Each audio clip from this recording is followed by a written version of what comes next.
एक बार किसी कंपनी के बॉस ने अपने एम्प्लॉइज को एक सबक सिखाने की योजना बनाई, लेकिन ऐसा क्या हुआ जो उसे ये करना पड़ा, क्योंकि उसको कंपनी में नतीजे नहीं मिल रहे थे, यानी कि एम्प्लॉइज ठीक से काम नहीं कर रहे थे।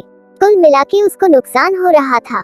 उसने एक दिन अपने ऑफिस के नोटिस बोर्ड पर एक नोटिस लगा दिया कि कल रात उस इंसान का अंत हो गया जो आपकी तरक्की को बाधित कर रहा था, इसलिए आप सभी शाम को पधारे। एक तरफ तो सभी कर्मचारी ये सोचने लगे कि अब मैं आगे बढ़ सकूंगा, क्योंकि उस इंसान का अंत हो गया जिसने मुझे रोक रखा था, जो मुझे आगे नहीं बढ़ने दे रहा था। जब शाम को सभी वहां पहुंच गए, सभी के दिमाग में एक सवाल था कि ऐसा कौन है, मुर्दे में आखिर है कौन। जिस जगह मुर्दा रखा हुआ था, मुर्दा तो क्या सिर्फ कोई निर्जीव चीज कपड़े में लपेटी हुई थी, क्योंकि बॉस सबक सिखाना चाहता था।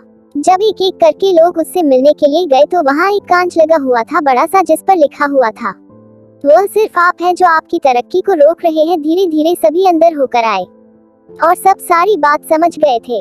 सभी ने बॉस से पूछा कि आपने ऐसा क्यों किया, तो उन्होंने एक ही जवाब दिया कि आप ये सोचते थे कि कोई आपको आगे बढ़ने से रोक रहा है, तो वो सिर्फ आप ही है और कोई है ही नहीं। इसलिए अपने अंदर के इस अहम को निकाल फेंको और आगे बढ़ो।